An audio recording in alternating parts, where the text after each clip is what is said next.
the idea of universal is inclusive, meaning that it's present, occurring everywhere, not limited or restricted.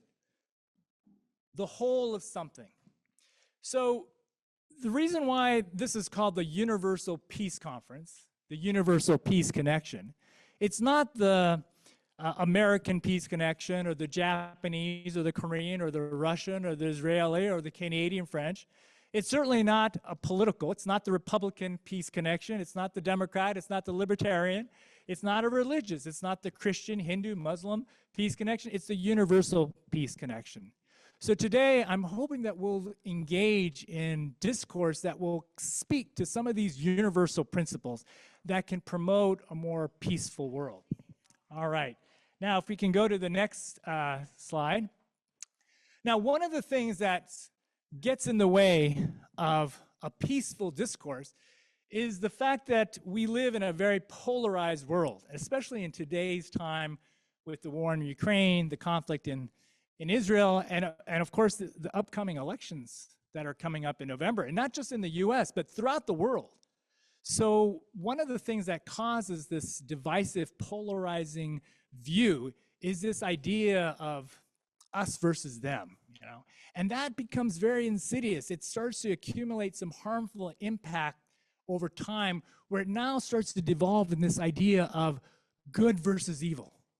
When you frame the narrative in terms of us versus them, you start automatically thinking, well, we're the good guys, they're the bad guys. And it doesn't matter which spectrum of the political scale that you're on or what side you take on any particular issue. When you get into this mindset of us versus them, it becomes very destructive to having a meaningful, productive discourse on peace. Now, this slide, I'm sure people have seen this. How many people have seen this? 4 blind men, each holding different parts of an elephant. It's a great parable where each person who holds a certain part of the elephant, of course, the guy that's holding the leg, when asked to describe what's an elephant, he describes it as a tree trunk. And then the person who's holding the tail, he says, oh, you're crazy, it's a piece of rope. And so each person is convinced that their experience, view of reality is the correct one based on their experience. And inevitably, we're all kind of like those blind men, each of us. None of us have the total truth and nothing but the truth. I mean, we don't have the reality of the problems that we face in its entirety. But hopefully, if we can come together, we can share multiple perspectives on this elephant so that we can come to a more informed, more accurate understanding of what the problem is that we're facing. Not saying that it's going to be the ultimate solution, but I think we have a better shot at it. And so this idea that multiple perspectives, differing perspectives, the clashing of differing perspectives can create this spark of truth. And that's where the CGU Chan's disciplinary approach is such a near and dear thing to my heart, because it espouses that type of an approach. All right, if we can go to the next slide, please. So today I'm reminded about the CGU motto, Multa Lumina Lux Una, reflecting the ideals of truth, justice, and knowledge, and that many lamps, one light. And I've always wondered, what does this one light mean? What could it mean to us? And I believe that this light, this one light, refers to this light of unity. And actually, Baha'u'llah in 1891 spoke of this light of unity and said that so powerful is this light of unity that it can illuminate the whole earth. And that he further goes on to say that the well-being of mankind, its peace and security, are unattainable unless and until its unity is firmly established. And what do we mean by this sense of unity, this sense of wholeness? Well, the fact that all of the parts, that we're all part of one human family. You know, Peter Drucker, if we can go to the next slide. Of course, I'd be remiss not to have at least one Peter Drucker quote. Spoke about corporations and business enterprises serving as organs of society. That they should serve some greater good beyond just making money or making commerce or whatever it is that they do. And so I think this idea of connecting with one another in the context that we're really one human family, that we're one people occupying this one people. Out of that mindset, I believe that we have a much better chance of creating more peaceful, sustainable solutions for the betterment of all mankind. So with that, we'll go to one more slide. And as I kind of close, never doubt that a small group of thoughtful, committed citizens can change the world. And I'm sure many of you have probably heard this quote by Margaret Mead, the noted anthropologist. Indeed is the only thing that ever has. And today I'm proud to be part of a group of committed citizens and committed folks. And one shining example of that is my dear friend and colleague, Tomo, who I'll be bringing up momentarily. He has been tireless in putting together this conference, keeping this group together. His efforts and leadership is a real driving force as to why we have this peace conference today. And he's going to share a little bit about the history and how we came to where we are today. And so please, let's give a warm applause to my dear colleague, Tomo-san. Thank you, Steve. That's so much. Thank you very much. Again, I'm Tomo Yagisawa. Can you hear me? I hope I'm speaking English right now. My teacher. Yes. Okay. Yeah. Lisa and Nancy were my teacher, and yeah, I learned a lot of the English. It was 20 years ago. So I was the class of 2004 Drucker School of Management. So and it's really kind of my honor to come back with this kind of the big theme. So thank you very much for your time and effort to come here. And also those who are online through the Zoom, I would also like to thank you. Thank you very much. And then the slide I'm gonna show you next is the most kind of boring slide. So then you can, if you can just kind of stand for a couple of minutes, and then the rest of the meeting gonna be a really good one. So you don't have to read it all, but let me just, this is my script anyway. So in year 2020, during the pandemic, Mr. Suzuki right here, can you kind of show your face here? Yeah.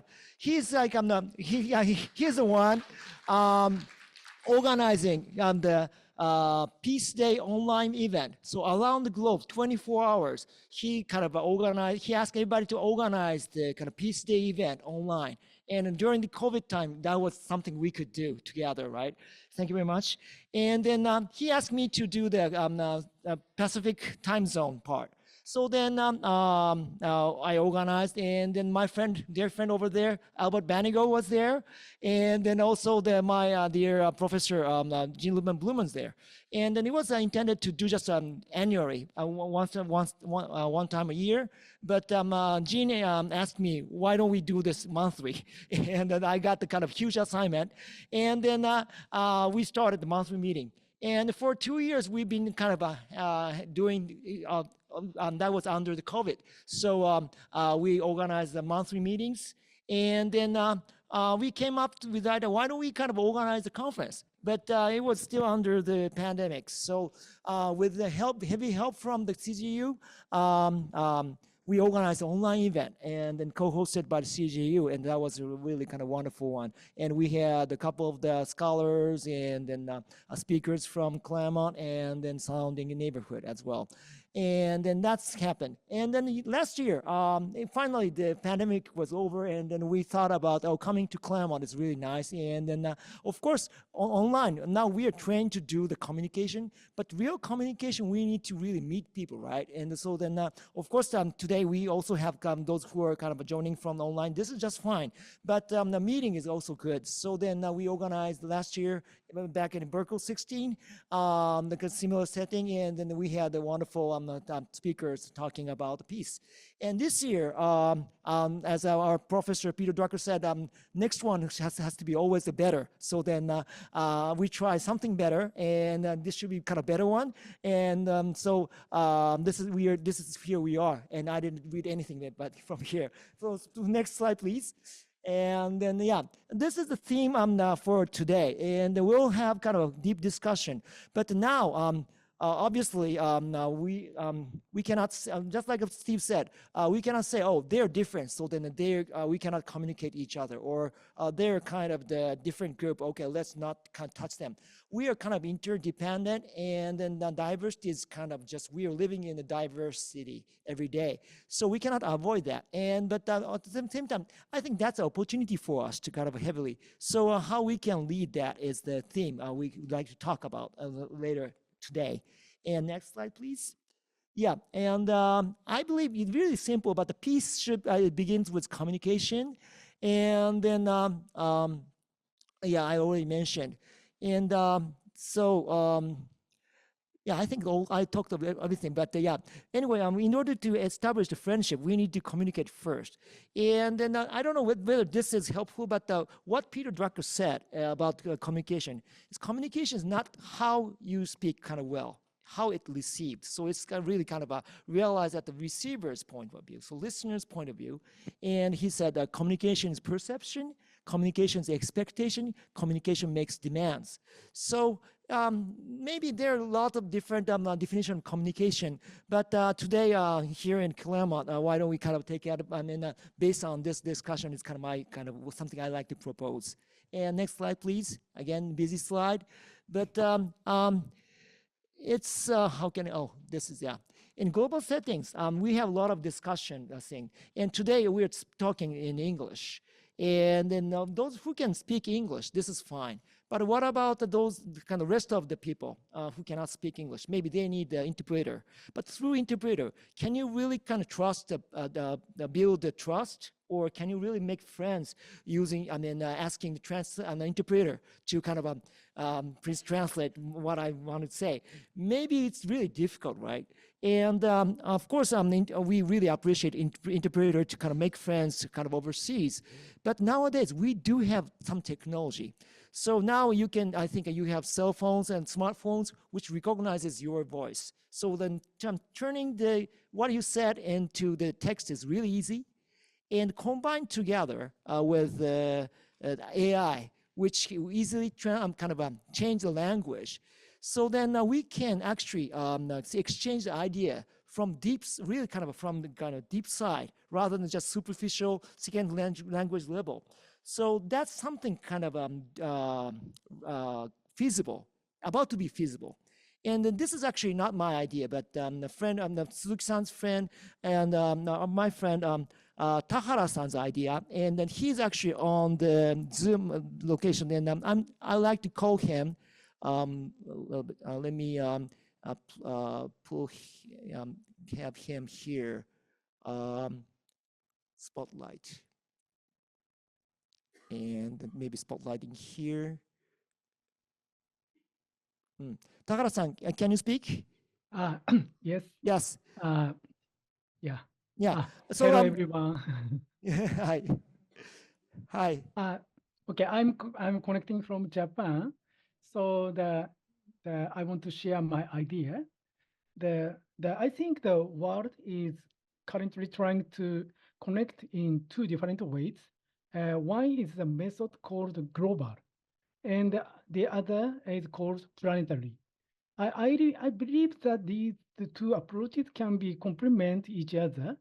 The global method aims to standardize the world and facilitate efficient communication, which is often referred to at the global standard.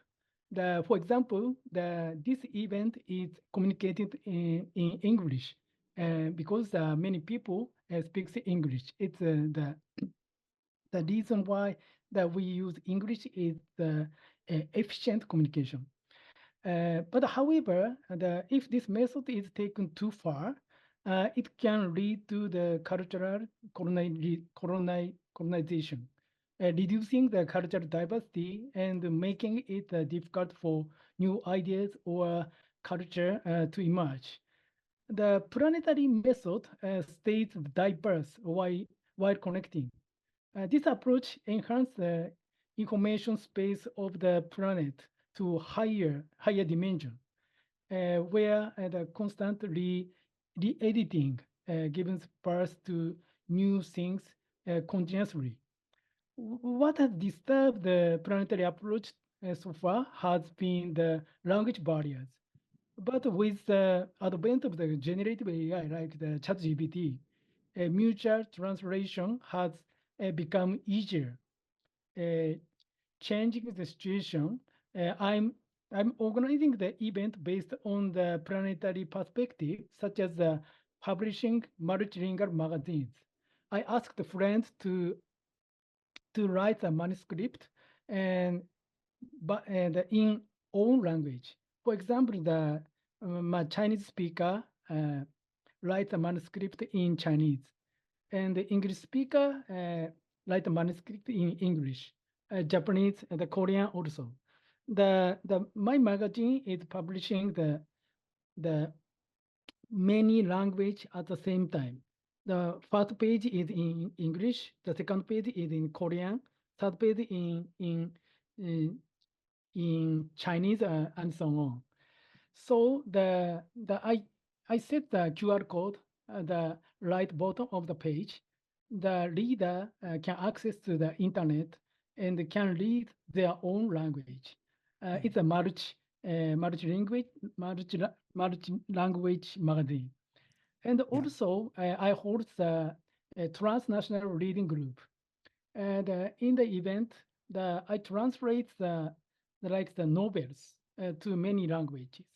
Many people read the novels in their own language and deeply understand the content of the novels. And also, we have the dialogue and that we share the many different perspectives. I think that these efforts the lead to the peaceful world where the multiple value can be coexist. Thank you very much. Thank you, Tahara-san. Yeah. We are in the future, really. So actually, when I was at the Drucker School, as my kind of small project, I created the multi-language CD and the Excel sheet. So I asked my classmates. I wrote the Japanese and English, and then I'm asking classmates from all over the world to kind of put the equivalent kind of phonic letters, and then we cannot pronounce it. So then I had my classmates to kind of pronounce it, and I record it. And at the time, there was no online kind of a service, so then I really kind of created the CDR. So that was kind of 20 years ago. But we are about to be here. So then with kind of help of the machines. So we have to really keep updated ourselves. So then, of course, catching up with the new things is kind of difficult, but we are almost there. So then I think with kind of a thought leader like Tahara-san or Suzuki-san, we'll kind of, we can kind of realize the real full communication. And I hope this is kind of a small, but at the same time, big help for to kind of realize the kind of real deep communication, and that could lead to the peace. Yes. So thank you very much. And I'll kind of pass back to Steve. Yep.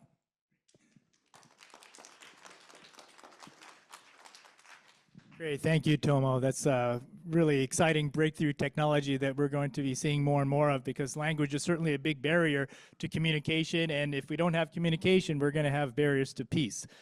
So thank you for that. Okay, next up we have a couple of our wonderful presenters from Japan, and I just want to give a quick intro on Michelle Yamamoto and Mika, who is joining us via Zoom. So, okay, so yeah, we can have Michelle, you can sit right there, so great. Okay, Michelle Yamamoto, she is a TV presenter, journalist, reporter, MC, and visiting professor, lecturer. She's also a freelance journalist and broadcaster. She often appears in English science programs on NHK World. She specializes in exclusive interviews with Nobel Prize laureates and cutting-edge innovators across Japan. Apart from journalism, Michelle also teaches English and public speaking at leading Japanese universities. In her free time, she enjoys visiting skilled artisans making traditional arts and crafts, which are the basis of modern Japanese innovations. She loves spending time in nature and is also an avid beachcomber. Interestingly, she was born in California, USA, but she's also, yeah, isn't that something? Torrance, right? Yeah, great. And has also lived in the US, UK, France, Germany, Hong Kong, and Japan. So truly she is a world citizen. So, and multiple languages at that as well. So great, thank you. Great to have you. Also, we have Mika, who is in Japan currently, as you can tell. She is a consultant and trainer for nonprofit organizations Japan, advocate of equal rights, and also translator. Also a UPC member. Based in her hometown, Tokyo, Mika is an independent consultant trainer for nonprofit organizations in Japan to help them become social change agents with better governance. In addition to her experiences in the nonprofit sector in Japan and the US, in civil rights organizations and support organizations in the San Francisco Bay Area, Washington, DC, and Tokyo, she had worked at university in Japan to provide students with volunteer opportunities on disaster relief, justice, and peace. She received a master's degree at, guess where? Claremont Graduate University. Yes, she is one of our own alumni. And in her spare time, she loves to visit museums, watch movies, and Japanese traditional performing arts. So thank you, Mika, and wonderful to have you part of this event. So I will hand it over to the two of you to give your part of the presentation. Thanks. Let's give them all a hand, please. Okay, thank you, Steve, and hello, everyone. I'm Mika. I'm currently joining the conference from Tokyo, and Michelle, and also is in Claremont right now, and also I'm going to talk about a little bit about what we have done for the last 1 year, and another UPC member, Margaret Russell, is the one who's also contributing, so maybe there you can point her. Yeah, there she is. Okay, so can you go to the next slide, please? Okay, thank you. Yes, so this is still something we are still working. So it's just like sort of interim report of what we have done for the last 1 year. Next slide, please. Thank you. So before the UPC, Universal Peace Connection, was established, Dr. Jean Littman Blumen had already developed a document called the Peace and Prosperity, Make It Happen, a Connective Leadership Strategy for Global, Enduring, and Sustainable Peace and Equitable Prosperity. That's about how we can achieve peace, what we can do about it. And it's been posted on the Connective Leadership Institute's website. You can read the full document from there. You can download it and read it there. And it's been inspirational to many of UPC members. But it's over 40 pages long, and it's almost 10 years, 10-year-old now. But we want more people to read the plan and think about peace, talk about peace, and do something for peace. So as UPC, we thought it might be helpful if we simplify the peace plan, Jean's peace plan. Yes, thank you. And so that's what we're still working on. So that's not anything final, but you can read the simplified version of the Jean's Peace Plan on the internet right now. Next slide, please. So again, it's about 40 pages long, and it's 10 years old now. And some of the examples or proposals for action that Jean had made in her peace plan may be applied to most. Some of them may be applied to people in the United States. So we thought by inviting more people to read it, we can have more new ideas coming in and share those actions, ideas to become wisdom, and also we can be closer to world peace. So this is one of the things that we did when we simplified Dean's peace plan. You can see two paragraphs on left and right sides of this slide. On the left-hand side is the original peace plan on pages 6 and 7 of the peace plan. And this is how we edited it. We try our best not to alter what Jean said, but we try to make it shorter, and sometimes we try to make it simple so that for young people or non-native English speakers like myself would be easily understand and think about what we can do for peace. I'm not going to go through the content. I'm just showing the example. And next slide, please.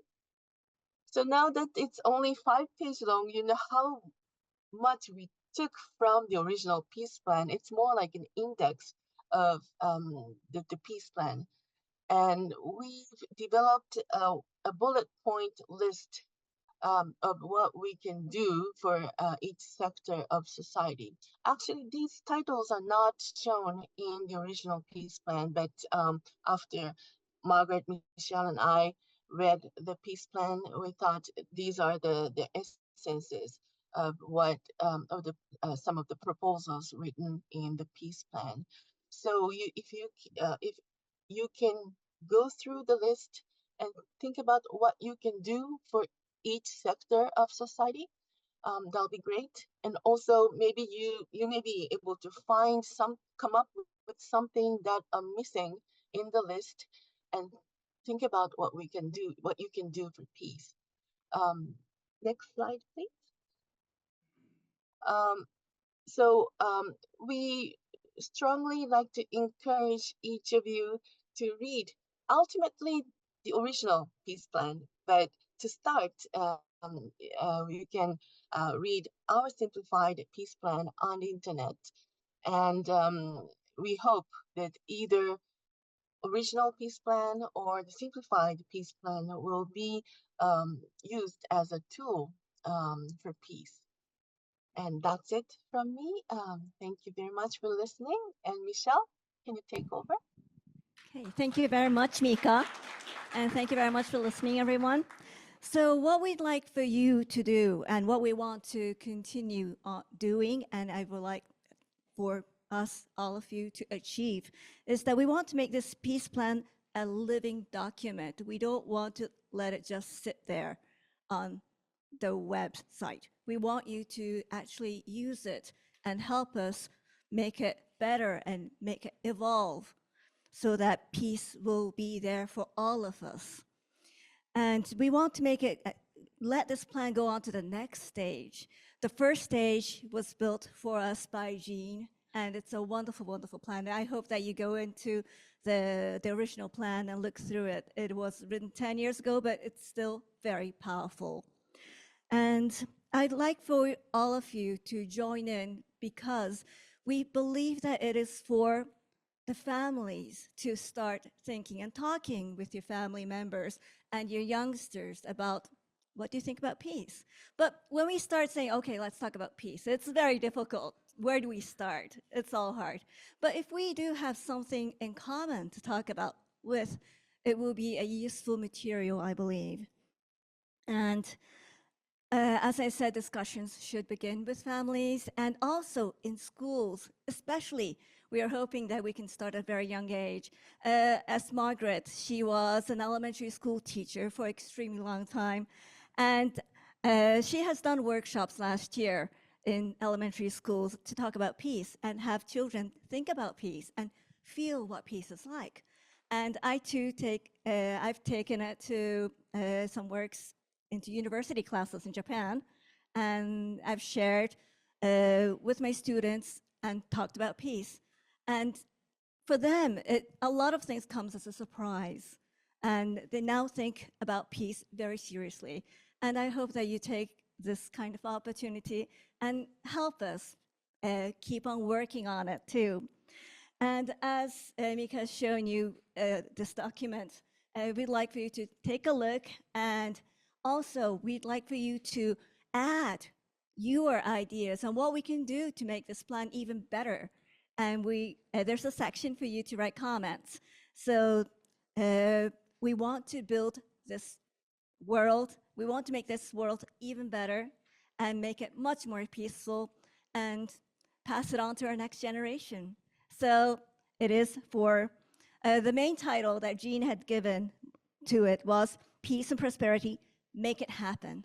And I'd like for all of us together to make it happen. Thank you very much.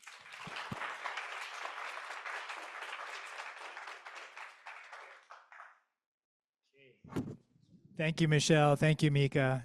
And thank you, Jean.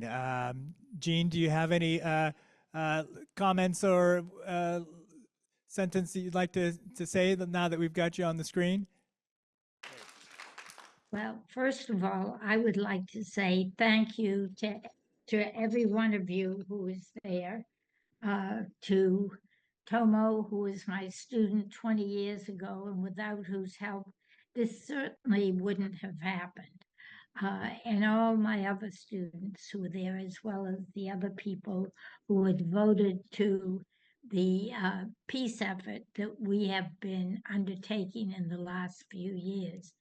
I urge you, and if I were in better shape, I would try to simplify the peace plan. It has to be shortened, and it has to be, new ideas have to be added.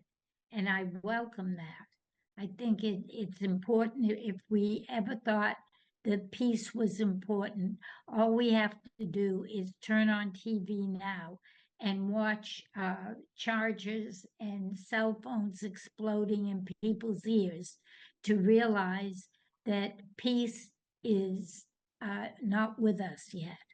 And I urge each and every one of you to do whatever you can. And I thank you, all of you who have already been involved in all the efforts that we and others have made for peace.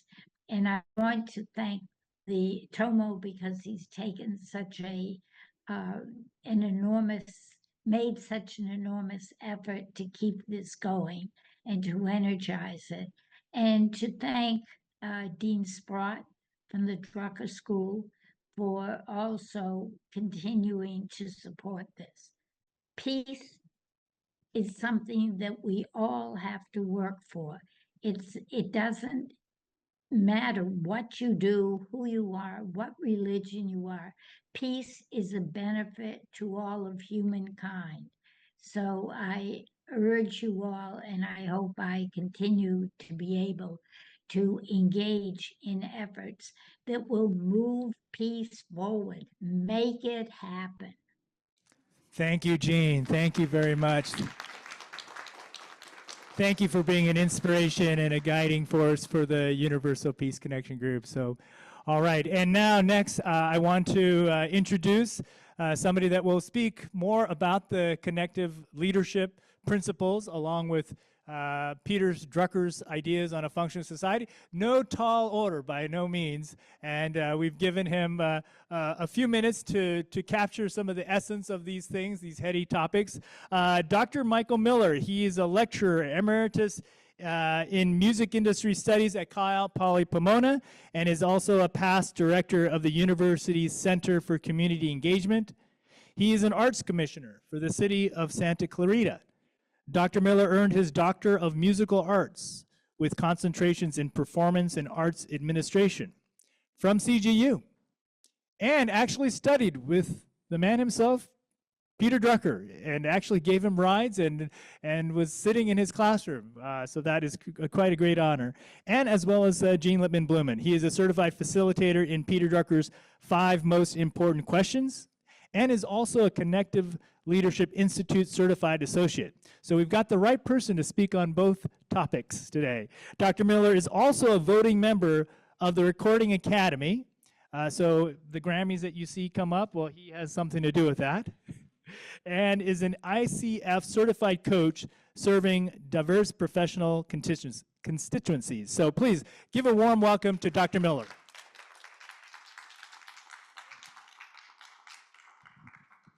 Thank you, Steve. I've set my timer here because I have my time to keep here. It is such an honor to be here today and at the Drucker School.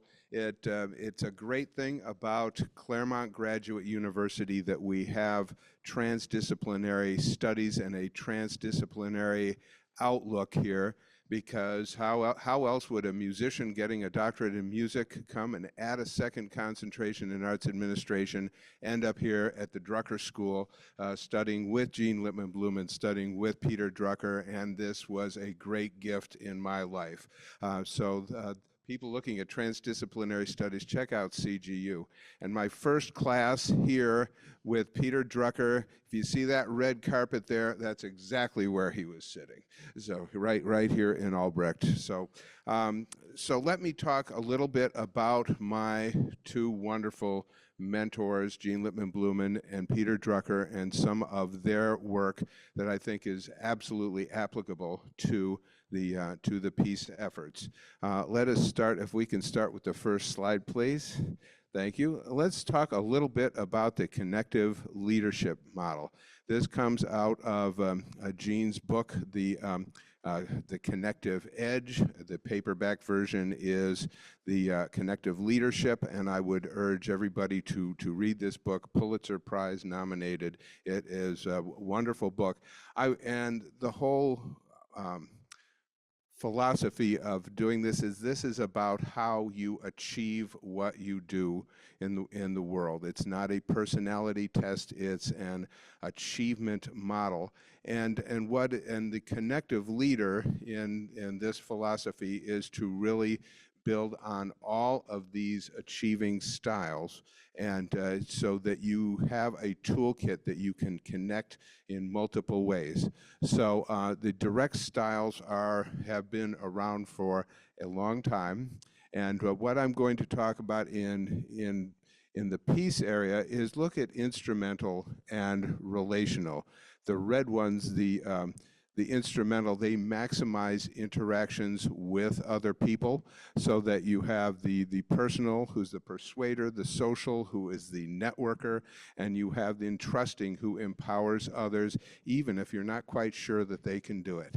And those are great things. And think about peace and how this can actually work well in human interactions. I'm talking about human interactions today. So these are really helpful. And then the relational, which are in the blue, the collaborative, which is in joining forces, contributory, helping others, and the vicarious is supporting others in their work. So one of the great things about this book, this model, the inventories, the assessments you can take, is you can learn to develop these skills as you go along. So it's something you can learn from. It's not, so there are inventories where you can take assessments to learn about how strong these are working in your life, how you get things done. And you can see how you relate, and in a team, you can see how others are doing. There are overlays where you can see how the team itself is doing, and you can also have the assessments for aspirational assessments, where you see what styles would I like to develop in the future. So this is something where you see how you stand up to these, how you actually are working right now, and you can see areas where you would like to get stronger. So I would really suggest this as a great way to think about peace. What if we all developed our instrumental styles to work with others towards collective goals? What if we were to take the relational styles when we're contributing to other people's tasks and make this really intentional? So this is a great way to learn, to understand ourselves, how we work, and what we can improve in our lives. So I would, so using these inventories, it is a way to grow. So you can take individual, organizational, societal capacity for achieving positive change. And it's highly recommended to look at the Connective Leadership Institute online. Another concept that Jean talks about that is very important is the seemingly opposing items of diversity versus interdependence. And for many years around the world in different philosophies, it's been talked about how do you resolve what seems to be opposite. And yet diversity, respecting individuals and their cultures, and interdependence, where you have to work together, it's, you know, how do we have that dialogue? We say we can't just have one, we just can't have the other. We need to blend these, and so you have to be intentional about this. And the Connective Leadership Model and the Connective Leadership work is intentional about doing this. In the peace plan, Jean says we find ourselves in a new world where inclusion is critical and connection inevitable. Without peace and without leaders who can integrate these opposing forces, we shall continue to dissipate our lives and our resources through escalating conflicts. So, so that's diversity and interdependence, and I'll talk about a similar dichotomy with Peter Drucker. But it's when you find those things where you need both things, how do you get it together? So and integrating cultures in peaceful endeavors. So I encourage you to read the Connective Edge or Connective Leadership, whichever edition you get. Go and look at connectiveleadershipinstitute.com, connectiveleadership.com. And find out about all of this. There's a ton of work on there, and there is also the peace plan you can find there. So, and thank you, Jean Lippman-Blumen, who I know is looking for being my great mentor. All right, you're fabulous. So.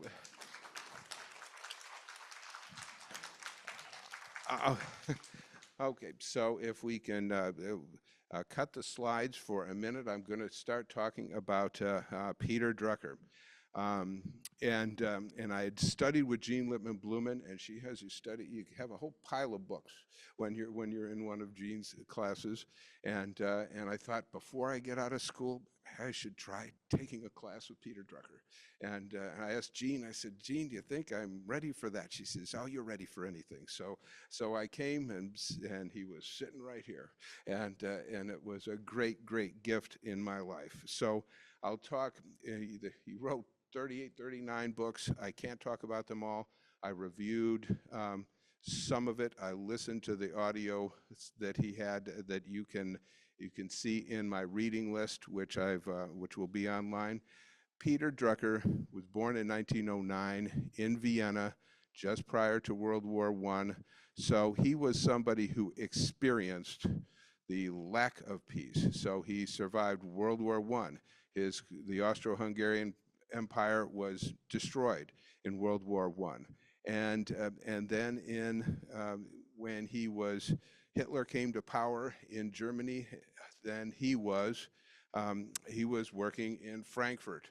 So and then he said in class here, he said, well, I read Mein Kampf, I believed it, I left. So he left Germany for England and then United States. And his first book, The End of Economic Man, The Origins of Totalitarianism, came out in 1939, just within months of World War II breaking out. So he was an expert through his experience and through looking at societies. The End of Economic Man was about the collapse of economic systems, that Marxism wasn't working, that capitalism wasn't working. He saw the future in industry and corporations, and so he wrote The Future of Industrial Man in 1942. And from there, he eventually got more into nonprofits, or what he would call the social sector or the third sector. And these are organizations that are created for the public benefit. And he was very much committed to those, especially in the second half of his long career. So we'd have the nonprofits, the industry, the government, and he was advisor in all of these sectors. So because it's so large, I'm going to give you just some of the things that I consider key concepts that he said all the time. And I studied quite a bit with Peter, and after I graduated, I was out here as many Saturdays as I could to listen to his wisdom and to be with him. So, first key concept I have for you is his respect for people and human interaction. He would say that good manners and kindness were the lubricating oil of society. And he really meant that. So getting along with people, and just in the last 6 months with everything coming in the world, I have gotten very intentional with that just personally, that every interaction I have with another human being, how can I make that as kind and as pleasant and as wonderful as I can, even if it's more than I should have to do right then, but and you just feel good coming out of that. What if we in the world just did the Peter Drucker kindness and good manners to the nth degree, and really have that going. So and he had, with this respect for people and human interaction, also had a service focus, serving other people with what you do. This was key to him. And he also looked at contribution. So he's looking at contribution, good manners, service. This was key to what he was thinking. And if everybody in the world was thinking that way, where would we be? That's fabulous. And he respected all other cultures. That's why he was a consultant all around the world. So second key concept I'll bring up is his talking about the balance between continuity and change. And remember, Gene had diversity and interdependence. How about continuity and change? And those of you who work at universities, think about that, continuity and change. Whew. And so it's so with that, and he said that I am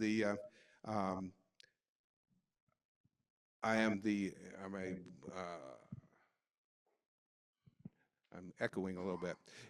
He said that I believe in a balance of continuity and change, which makes me neither liberal nor conservative, but equally unpopular on both sides. So I like that one. I'm saying that a lot these days. So first, respect for people. Second, balance of continuity and change. Third, results versus opinions and narratives. And I got this directly from him when he was sitting right here. He had a first batch of papers come in, and he said, I'm disappointed in these papers. He said, I ask for results, and you give me opinions and narratives. And wow, that's really key. So his concepts were so concise and meaningful. Am I talking about results right now, or am I just talking? And so it's, results versus opinions and narratives. And I'll give my wife, Deva, a shout out, because she was visiting the class that day, and I hadn't written my paper yet. When we were on the way home, she says, well, what are you going to write about? And I told her, she said, I think that sounds like opinions and narratives. And so her comment really was key for me writing the paper that Peter Drucker would like. And by the way, his classes, there were no exams. You had one paper, and you would write a paper that the father of modern management would read about how you would apply the learning of that class to you and your career. And that was tough. And he would say it if he didn't like it. So thankfully he liked my papers. So he would talk about identifying a need, define the results you want to have, and have a plan that includes what results am I responsible for. So it's all, so results from the start. What do I want to have happen? How am I getting there? What am I responsible for?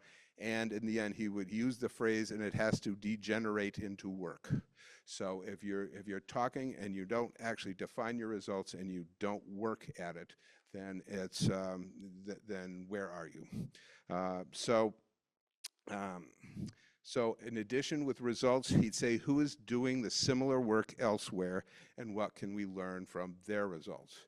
And I won't take the time to give some of his examples, but he gave good examples about that. Who's doing it elsewhere, so you don't have to reinvent the wheel, and you can build on other people's work respectfully in collaboration with them if possible. And with planning, make it into small chunks that are achievable, so that you have pilot programs that others can learn from the results. He used the example of Frances Hesselbein, with CEO of the Girl Scouts of America and another Drucker protege, how when she put in the Daisy Scouts for the 5th and 6th graders, that she didn't make all the councils in the country do it, but that she made it available so the early adopters had the enthusiasm, they got the results, they brought other people in, and they learned from what those early adopters were doing. So he was a big believer in starting small and making it happen really well, and then expanding. Okay, so and then number 4, an opportunity focus rather than a problem focus.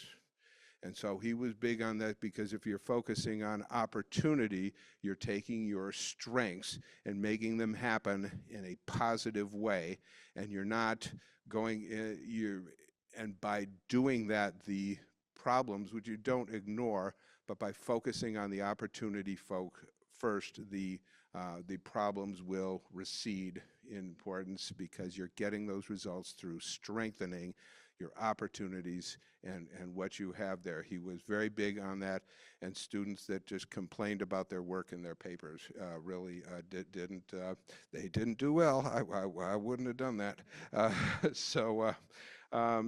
And finally, he would ask, what do you want to be remembered for? He asked this to everybody. So when we're doing our endeavors, having a peaceful world, what do we want to be remembered for? And I've only got a couple minutes left. Can we have the next slide, please? And I'm not going to talk a lot about these, but I use Peter Drucker's 5 most important questions in my work at the university. I use that with individual students, with classwork. I do this with my coaching clients, and these things, you cannot escape them. What is my mission? Who is my customer? What does my customer value? What are my results? What is my plan? And with the mission, you are to really understand what is the purpose of your endeavor. Why am I doing this? Building on values, building on contribution, building on dreams. And why is this? What is our mission? What kind of business am I in? And with the customer and customer value, focus on service. With customer value, speak in other people's language, so that you are listening and have a respectful two-way dialogue. What are my results? I talked about that a bit.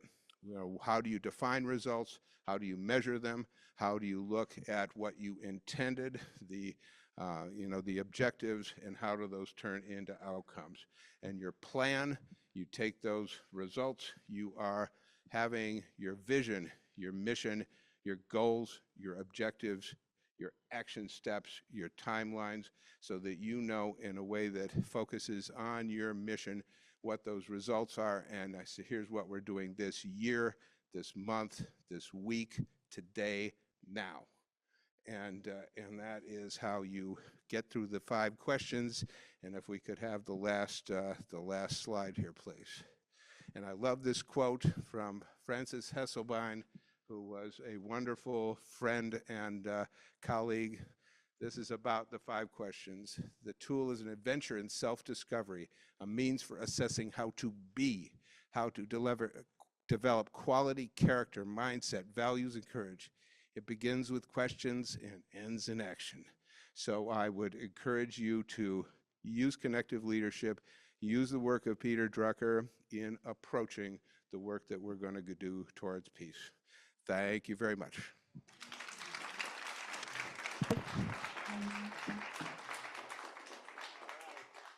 Thank you, Dr. Millar. That was amazing. Thank you for guiding us through that presentation of Drucker's philosophy and, of course, Jean Littman Blumen's connective leadership. And Dr. Millar is actually quite modest. He actually received one of very few A+ from Peter Drucker. So he must have done something right. Yeah. So, and that's certainly not easy to do. Okay, friends, I would like everyone just to stand up for just 20 seconds and stretch your arms a little bit. We are at the back half of our peace conference. So please, and hopefully if some of you have had a chance to enjoy some of that matcha tea, so please give a hand and applause to the folks, the wonderful gesture, a delightful matcha tea that was provided earlier.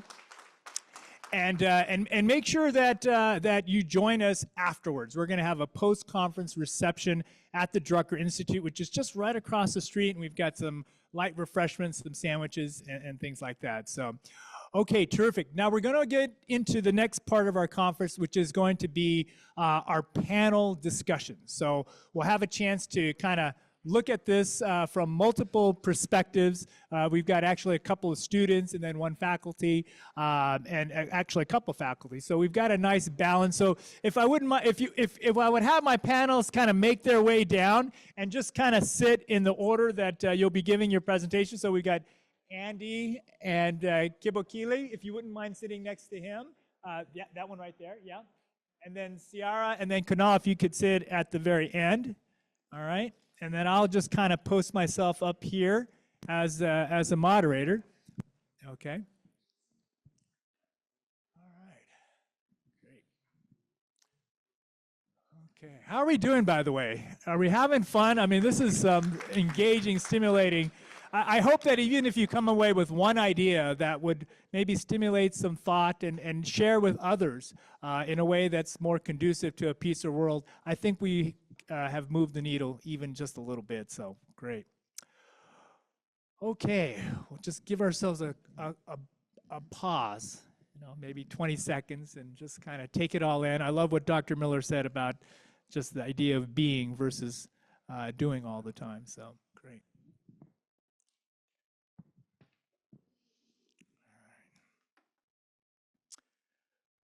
Okay, I'm going to introduce each of the panelists. I'll just do it one by one because it's a lot of introductions to get through all at once. And so I'll introduce the first panelist, and he or she will then go through a brief presentation of some slides that they've prepared, up to about 5 minutes. That's much time as you have. And then we'll open it up to some Q&A.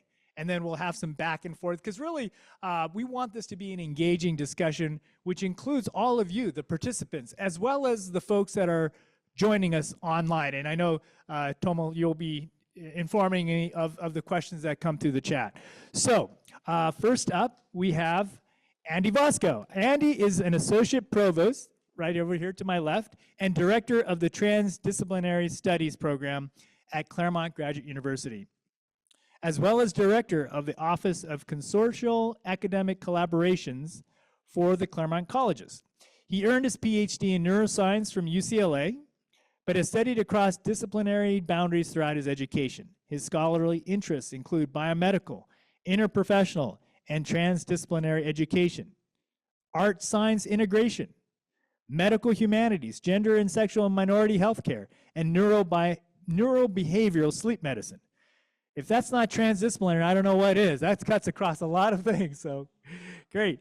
His courses at CGU have focused on transdisciplinary approaches to the world's complex and wicked problems, including sustainability, inequality, and disease. So please give a warm welcome to Andy Vosko.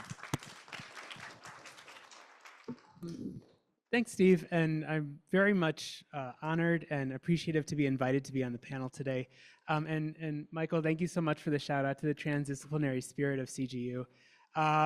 And in that transdisciplinary spirit, I want to start with a brief story. So when I got here early in my time at CGU, I was coming in as Dr. Jean Lippman-Blumen was getting ready to leave, and she was, I think in 2019 was when she retired. And we had gotten to know each other over that time, and I had learned about the peace plan. And Jean really wanted to leave some kind of lasting impact at CGU related to peace. And so she spoke with some of us and said, what can we do to get the ball rolling? And what she ended up doing was, there were a lot of different groups of us around at CGU. She said, here's a little bit of seed resources to get things moving.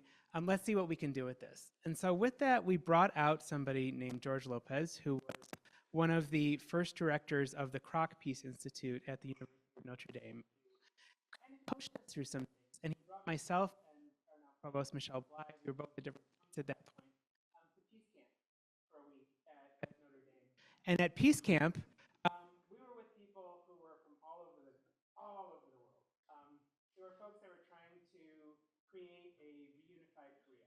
There were folks that were trying to help war-torn cities in the Philippines. There were folks from Indonesia. There were folks from every continent, every kind of imaginable scenario, every level. And Michelle and I were trying to create a peace program for CGU. And one of the things that we learned really quickly is that peace isn't just peace. It doesn't exist by itself. Peace is something that you have to think of as a part of a system. It fits with a lot of other concepts, and every concept that you don't think about with peace, you risk making peace not happen. So if you just think about peace without justice, you're not going to have peace.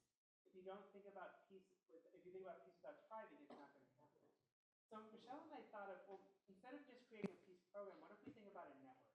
Different ways to create peace, different people who are connected to peace, because you can't get everything all within one working title. And so we came up with this idea of a network for peace based on the transdisciplinary spirit of CGU, and it was really well received by everybody studying peace around the globe. They thought it was such a fantastic idea. We were very excited about the whole idea too, and we came up with this concept where we even had a tagline of waging peace in the world, because oftentimes we don't think about it that way. Now, you might all remember what happened in 2019 shortly thereafter. Our job is to come back and work with folks like who would be interested, to say, like, who here would like to create enough momentum to move this needle, as it said. And the real stop there was our ability to get the inertia going of people who could help us invest in those resources. And then the pandemic hit. Like, it was just so clear a stop to the world. And we've seen where that's taken us, a very destabilizing moment. So I want to start with that story to say that CGU has been a believer in this for a while. Excuse me, maybe sound is not coming through. Oh, sure. Can I increase the microphone? Let me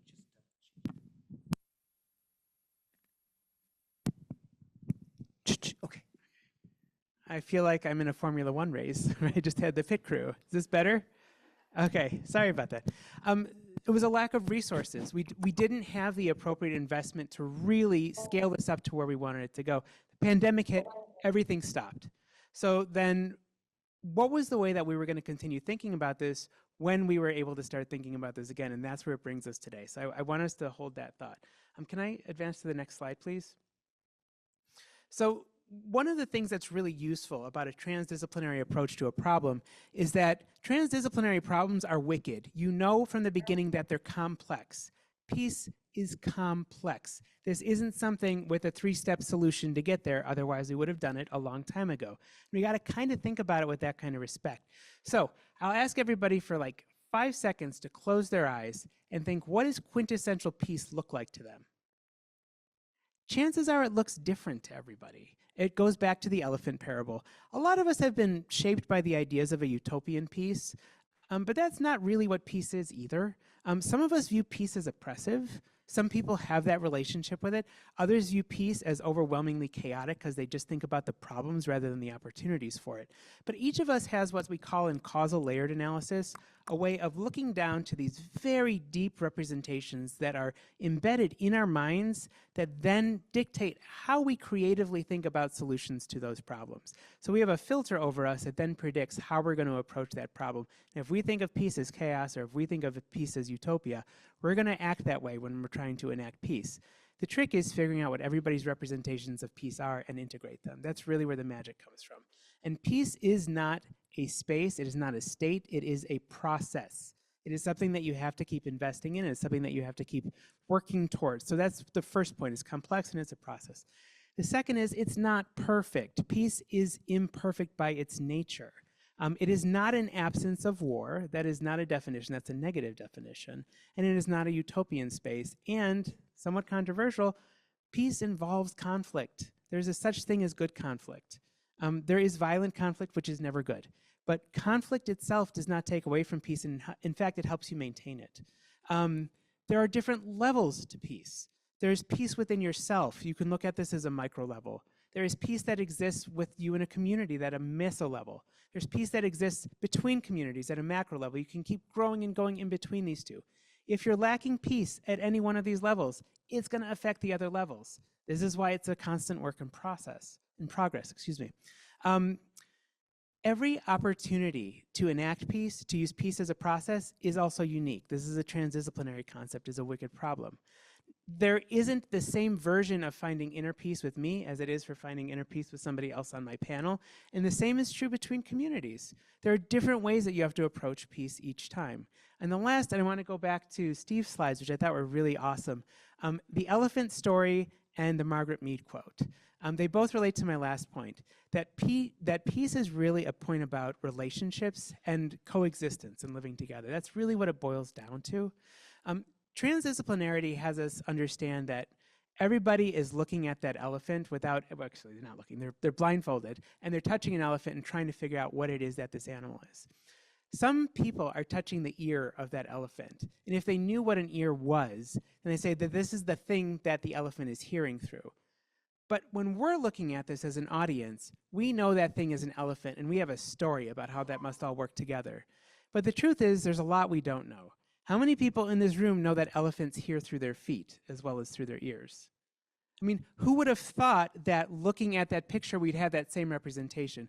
That's kind of the transdisciplinary approach that we have to keep in mind when we're thinking about things like peace, because peace doesn't just exist at a human level. It has to exist at a planetary level. We can't think about the resources that we're using and the sustainability of this planet and all of the other living and non-living things on here without thinking about our coexistence with them, because those are the relationships that make us up, and just a human-centric point of view is going to have us missing that major point. The other piece of that is that Margaret Mead, that quote that the only way that things get done in this world is by people working together. Margaret Mead and her husband at the time, Gregory Bateson, were the originators of a field called cybernetics, which is actually the field that transdisciplinarity was based upon. And it's a field of relationships. And so if we remember that everything that we're doing here is really, really boiled down to all of the micro, meso, and macro relationships that we have in our lives, and keep that in mind as a consistent focus, that's how we should begin to approach peace.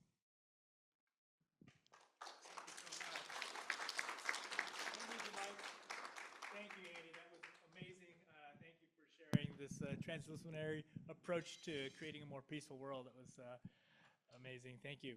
Okay, our next panelist, if you wouldn't mind passing the mic on, we have Kebokile Dengu-Zvobgo. She's the Associate Dean for the Office of Study Abroad and International Programs. She's been with Pitzer College for over 30 years.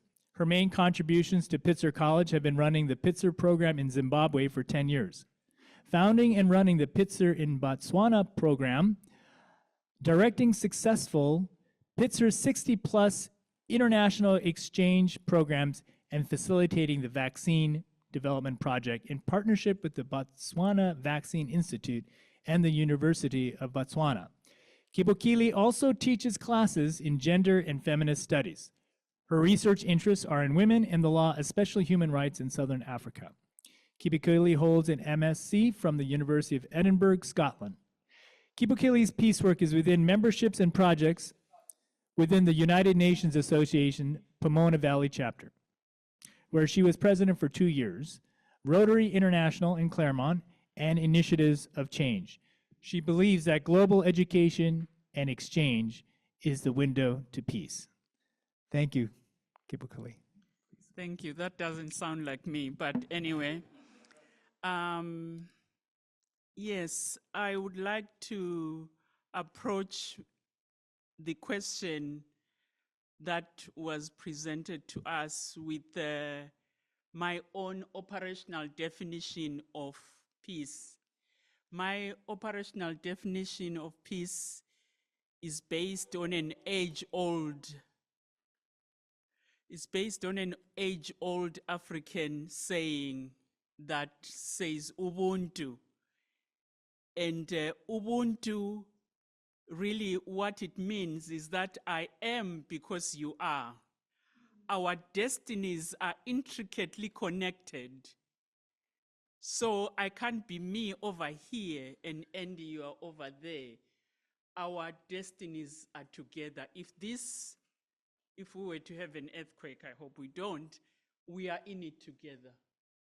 So that's where I'm coming from. And that's what I learned as a little girl growing up in Zimbabwe, that my pursuit for peace is intricately connected with my family, it's connected with my neighbor, in this global village, is connected with the people in the next town and in the next country and globally and even outside our planet Earth. And so that is one thing that I would like to leave with you, that word. We heard about the importance of language and how to translate and how to speak, as it were, a language of understanding and empathy. And I believe that if you take that word, it's from the Zulu language. If you take that word Ubuntu and use it, it may be a helpful one to take along. Right, so that's the first one.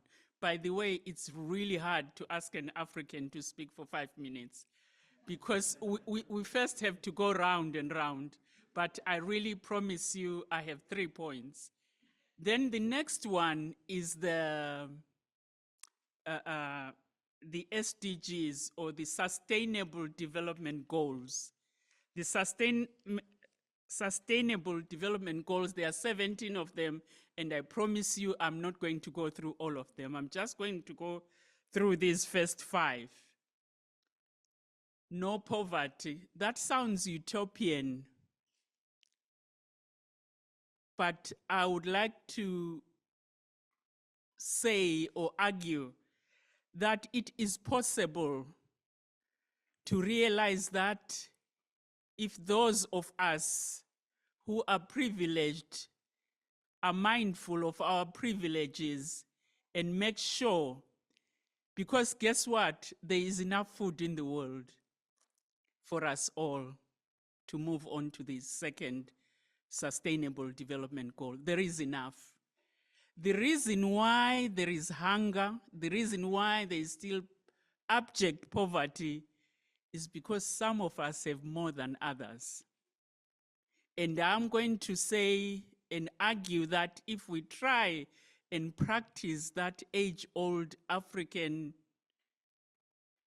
philosophy that I started with as my operational definition, maybe, may I suggest, maybe we could realize the end to poverty and the end to hunger the way we see it. I would also, in that same spirit, suggest that we can heal ourselves. We have the wisdom and the expertise in our societies to heal ourselves.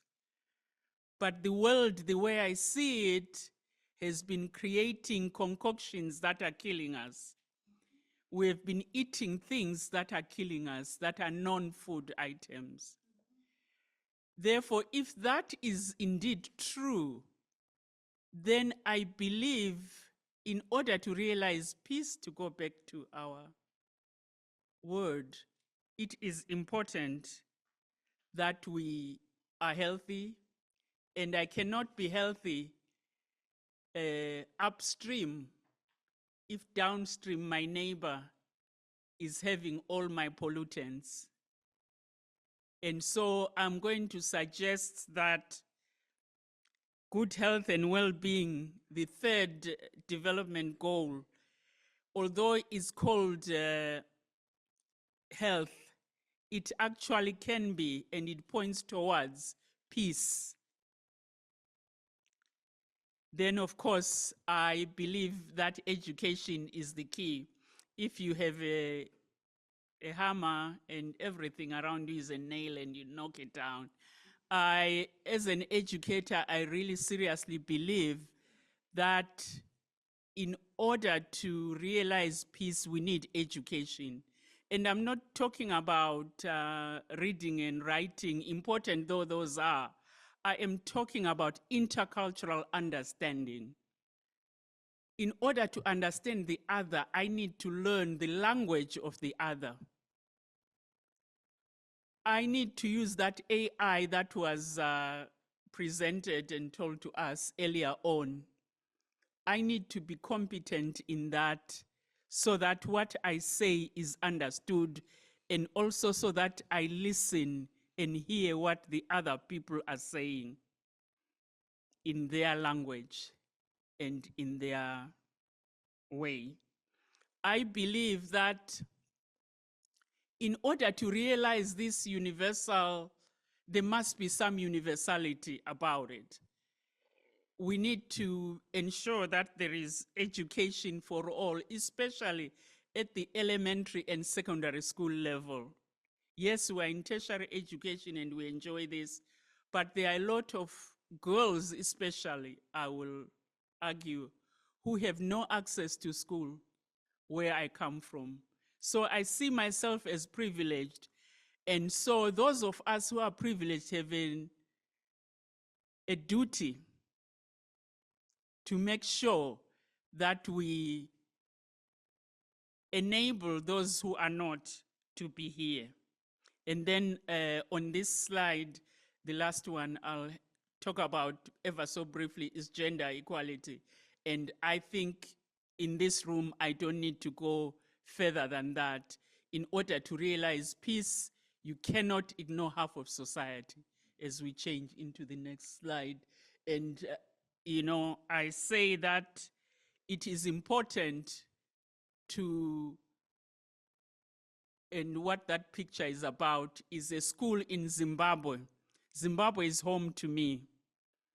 And therefore, they say charity begins at home. May I just say, maybe peace begins at home. And so for me, peace was taking within the auspices of Rotary International and the Claremont Club, taking books to a little school in Victoria Falls so that girls could read.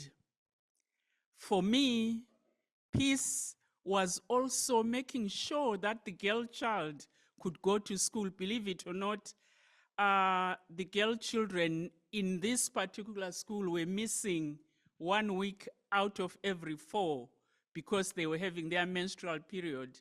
And those bags are menstrual kits that they could make themselves and therefore go to school because they have adequate protection materials.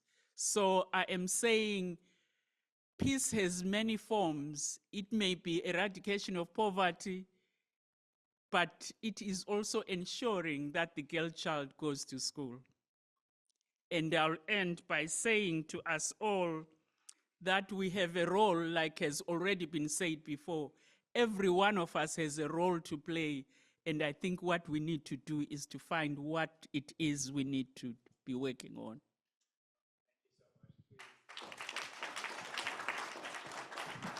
Thank you. Thank you, Kebokile, for those wonderful, inspiring comments and sharing with us the idea of Ubuntu and really the conditions that create a more peaceful society, which is not just a mental exercise, but a feeling in the heart that we are truly one and connected with one another. So thank you for that inspiring reminder. Okay, our next panelist, now we're kind of shifting. We have a couple of faculty, and now we've, in the spirit of diversity and transdisciplinary type of an approach, we have students who are also going to speak on this heady subject of peace. Our next panelist is Ciara Hernandez. She is a PhD student in social psychology at Claremont Graduate University, studying under Dr. Michael Hogg. Her research focuses on social identity, intergroup relations, political identity, international conflict, and American foreign policy. She manages Dr. Hogg's Social Identity Lab, where her colleagues conduct research on social identity, intergroup dynamics, and uncertainty identity theory. Ciara previously interned with the Conflict Resolution Program at the Carter Center and has worked in political opposition research for her recent election cycles. She also represents the social psychology subdiscipline in CGU's Psy-Chi Honor Society. In her free time, Ciara has a flair for the dramatic and enjoys Shakespeare. So thank you for that personal tidbit as well. So please, let's give a warm welcome to Ciara. Hi, everyone. Can you hear me? Okay, perfect. Hi, everyone. Thank you so much for having me. I'm really, really honored to be a part of this, and I'm just grateful to be here. You can go to the next slide, if that's okay. So when I read Dr. Lippmann-Blumen's model, I thought it was incredibly instructive, especially because there's a part of my subdiscipline that looks a lot at leadership and leadership styles and how that contributes to intergroup dynamics. And when I was reading Dr. Lippmann-Blumen's model, what I noticed is that, there's obviously the three parts. There is instrumental, relational, and direct achievement styles. But in the context of international relations or intergroup relations, not all groups have the opportunity or the capacity to act directly, right? So even in international or superordinate bodies like the United Nations, some groups, and in this context, of course, they're national groups, countries, but some groups lack resources, intragroup cohesion, or they lack a perception of political efficacy on the global stage. And what that really communicated to me was that in those settings, leaning on a more relational achievement style is very, very paramount, because it can do a lot of really instructive things, such as it can, for the states that are involved in completing these tasks together, not only do they benefit from the rewards of engaging in these tasks together in peacekeeping missions or in humanitarian efforts, but they also incur the consequences as well of those actions. And I think that interdependence in a superordinate body like something like the United Nations is crucial in order to maintain an interconnected structure within that body. And I also felt when I read this model that the imbued responsibility from those tasks or from working together in that way could potentially even increase the perception of political efficacy, so that direct action isn't all, oh, that was an earthquake, sorry. Sorry, Californian here. Anyway, but, and that would imbue, sorry. That would imbue a sense of responsibility, right? This interconnectedness that, that can increase perceptions of efficacy, thus decreasing the necessity to feel like nation states must act directly in specific contexts or within international bodies. But the final takeaway that I got from this model was really, in an international context, that an individual state's security cannot come at the cost of global security. So, or a collection of powerful states' security cannot come at the cost of global security, because then we're all not safe. So, next slide, please. And I'm going to just speak a little bit more about my research in my lab focuses on a lot of focuses primarily on social identity literature.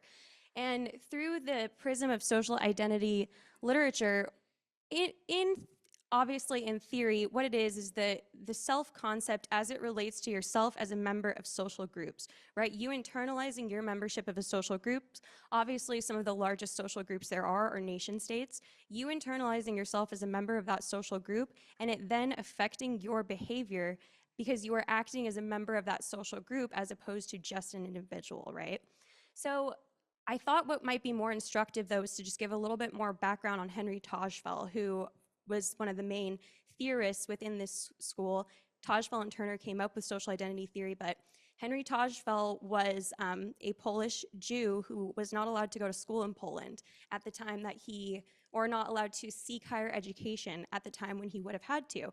So he studied in France, in Sorbonne.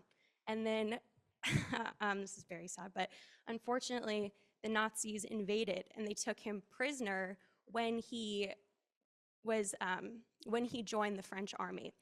Now, when they took him prisoner, they didn't know his actual identity. So they put him in a prisoner of war camp as opposed to a concentration camp. And that one simple distinction saved his life. So social groups are incredibly important.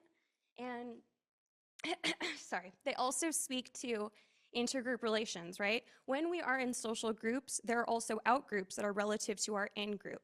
And there can be strife, discord between groups, but what really underpins that is a lot of uncertainty. And uncertainty can be alleviated by humanitarian efforts, it can be alleviated by international bodies, and it can be a driving force for negative consequences between groups, of course, but if we look to alleviate that uncertainty that is caused by things like we mentioned earlier, poverty, hunger, disease, war, if we can alleviate some of that uncertainty, we can also alleviate some of that intergroup discord. And so just some solutions that have been, at the surface of my field lately were, maintaining and respecting national identities within superordinate bodies, respecting the differences that countries bring to a situation like that, and acknowledging them for those differences and celebrating them for those differences. And also the stringent application of international law, regardless of the actors and regardless of whether they're friend or foe, and application without fear or favor, because that adds legitimacy to the international body and the superordinate group that we're discussing. And that legitimacy then affords greater prescriptive norms to the members of that group. And lastly, just to reduce uncertainty, like I mentioned earlier, in a humanitarian context. Reducing uncertainty, like mentioned earlier, I worked at the Carter Center, and one thing that they do incredibly well is their humanitarian work across the world. They seek to alleviate suffering in so many places, and that has a lot of positive impacts towards a more peaceful world. So thank you very much, and I think references are next, but yeah, thank you everyone. All right, thank you, Ciara. It's wonderful research that you're doing, and I'm encouraged to see what more comes from it. So thank you so much. Great. Okay, our last and final panelist, Kunaal. Great to have you on the stage, and also a CGU alumni and previously a graduate student council president. So I've known Kunaal for some time, and yeah, so great to have you here. So, okay. All right. Great. Okay. All right. Well, Kunaal is a performance management consultant over at Cedars-Sinai, I believe, right, at the hospital. And he's actually a current PhD student. So he decided he got his master's, I think, in public health and policy. So now he's continuing his academic journey. So it's exciting to have you part of this discussion. And yeah, I'm looking forward to hearing what you have to say. And also got recently married this past year, too. So a lot of changes. And his wife is, she's somewhere here. Oh, she's right here. So yeah, so great. Congratulations to you on that front. So great. Awesome. Well, thank you, Steve. It's a privilege to be back in my alma mater. It's so nice to be back. I want to start with a little bit about how I got here, to this stage, actually. So I was born in 1992. That was supposed to be a joke. But yeah, I was born 1992 in India. And at the age of 6, I got locked out of my house. And I remember being outside of the house alone at age 6, looking inside and thinking, wow, those are my toys there. And we play here and my mom takes care of me. But I'm standing here alone outside of my house. Who am I? And who are these people? And how did I get here? And I remember very distinctly thinking, wow, these are like really important questions, you know? And I learned that at age 6, I don't think I should be thinking like this, but I was glad I was. And then by age 8, my dad had a huge transformation. You know, he was going the wrong way in life, but then he found a teacher, a guru. And the guru started talking about self-awakening to global peace. And we were in a small town, and we said, self-awakening to global peace. Globe is so big, and the self is so small. How does this even work? And then he taught us about how this works. And he taught us about how similar we are, and that we share a lot more similarities than differences. And fast forward, I won't go through my whole life with you guys, I promise, but I got to graduate school, and I found Drucker School of Management through its social responsible principles. And once I got here, you know, if anyone's taking the MBA courses, I actually got my MBA here. We learn about Drucker philosophy for maybe the first semester, but then you get busy with your other courses. So I got busy, but then at my second year, I went to Drucker Day, and I heard loud voice from this small lady, Dr. Lippman Blumen, speaking about peace. And I would go, wow, peace at a business school? And that's where this is how I'm here. And I went up to her after that day and I said, I want to be involved. I want to help you achieve your mission. Because our mission is simple. We need to speak about peace at all educational levels, including the graduate school. We need to have a required course on peace so we can create leaders for the next generation who make decisions from the lens of peace. Simple as that. There's no complication there. And I wanted to be all part of it, all about it. So we can actually, I'll use some of my slides actually. So if we can go to the next. So, you know, I wanted to share that, and that's actually how I met my wife, because we created a peace petition and she was one of the first ones, and I was like, wow, I found my peace, this is easy. But no, but I knew I shouldn't stop there, you know, peace, there's a lot of work to do. But to me, peace is an innate state. You know, I believe that peace is something that is of our essence. We came from peace, that's our source. And I feel that we have to return to peace and live in peace while we are on this earth. And these are my beliefs, you know, and I feel that we have to strive for that. And collectively, if we strive for that, we can have a peaceful society, peaceful community, and a peaceful world. So next slide, please. But the question is about how do we create peace in such a diverse world? Now, I know it is a diverse world, but there's another piece to the question, interconnectedness. And the interconnectedness piece is what I want to focus on first. So the world right now, we're at like 8 billion people as of 2020. We're going to get about to 10 billion by 2050. And then that's a lot of people. So there's a lot of differences. But our biological science says, if you look at our DNA, we are same at the 99.9% level. Even biology is saying we are so much more similar than we are different.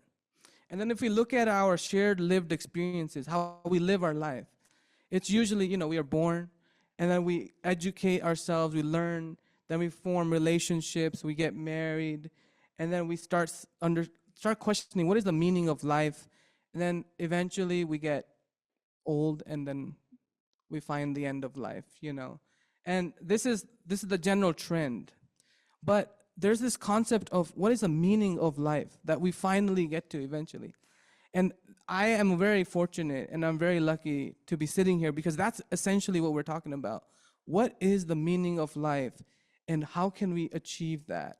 And because once we get to that we're getting closer and closer to peace because it's so much shared between all of us. So next slide, please. I believe I have to, when I was developing these slides, I'm like, how much into the research should I go? And something told me, talk about what you know about peace and only that. So I have to speak on what I've been taught. Peace has to start at the individual level, but how do we get there? Now, these conferences, this is actually our 4th conference because when I was the GSC president, we had a conference before the pandemic, if some of you guys remember. So, these conferences are great, but the work has to be done at the daily level and at the individual level. These are amazing because this is a catalyst. It gets us to think in this manner. But when we're alone, what can we do there? And that is where it all starts. That's the introspection. And that's where meditation comes in. That's where introspection comes in. That's where you start thinking about what is the meaning of life comes in. And that's when you get to that, then you can start having a peaceful dialogue because you'll find others who start thinking like that. Then you start building a community. Then you start building a community and you can start creating actions towards it. So these are the types of things that I've learned over my life. But eventually, you have to come together and act on what peace is and how to build on peace. And that's where you have to start engaging in acts of kindness and in community. But my teacher taught me this type of dialogue, this type of communion is a blessed one, because if you think about it, how many times do we get to think about peace or be in amongst others who want to learn about peace in today's age? Not very much. But the irony is, this is what we need to be talking about and nothing else, because all I hear is we are at the brink of destruction. All I hear is of weapons of mass destructions like it's some toy. All I hear is about differences rather than connectedness. And this is the topic we need to be speaking about. So I'm very happy to be here. One more minute. Okay, great. So if you can get to the next slide, I'll make it quick. But then the concept of global peace comes in, and that's where leadership comes in, because that's when we start looking at our diverse nature. We are diverse. There are so many countries, so many cultures, so many people, and we need a connected leader who understands that. As some of the other panelists said, we have to really go to the grassroots of learning about each other and respecting each other to get to that. And then, I have a few other points where you also need policies where it talks about peacemaking, peace building, and peacekeeping. We need business models that look at peace as a source of monetization. We spend a lot of money on defense. How come we don't spend money on peace building? Professor Lippmann-Blumen has stated that fact many times, and it really has struck with me. And then technology. How can we use our evolving technologies, artificial intelligence, social media? How can we use that for promoting peace? And those are the types of things I think we need to be thinking about, and I'm very happy to be part of this. Thank you. Thank you so much, Kunaal. Thank you so much. I love that you brought some of your personal perspectives on how to create a more peaceful world for yourself day by day. So great. Before I get into some questions, I'd love to just have a quick round of just comments, observations, just on the top of your head. We'll start with Andy. Whatever's surfacing in your mind now, and then I'll ask you some questions as far as how can we take some practical steps to creating a more peaceful world as we go forward. So yeah, anything top of mind, and then we'll start with some questions. So Andy, how about you? Sure, I'll just chime in really quickly here. Going back to maybe even the idea of the elephant, except more similar than that, it feels like there's so much in common with what we're saying. We might be using different words to describe the same things, coming from a disciplinary space, from an experiential place, from a deeply psychological, sociological, any of these things, we're all kind of getting at the same thing. And what's so nice about it is that we're kind of just dumping everything out on the floor in front of us, so that it gives ourselves a chance to play with the same cards that everybody else is, so that we don't just keep them to ourselves. Yes, that's actually a very good one, Andy. And I was feeling like that we are speaking the same language, or to use a different metaphor, we're dancing to the same rhythm, but maybe our styles are different. But what came out for me is that there is so much scholarship. There is no danger of a shortage of knowledge. We know, but in the motto of a school, East Coast, what is that school? It's not Evergreen. The name escapes me for a moment, and maybe somebody will remember. To know is not enough. What is that? Hampshire. I think it's Hampshire College. It just came. Right, yeah, yeah.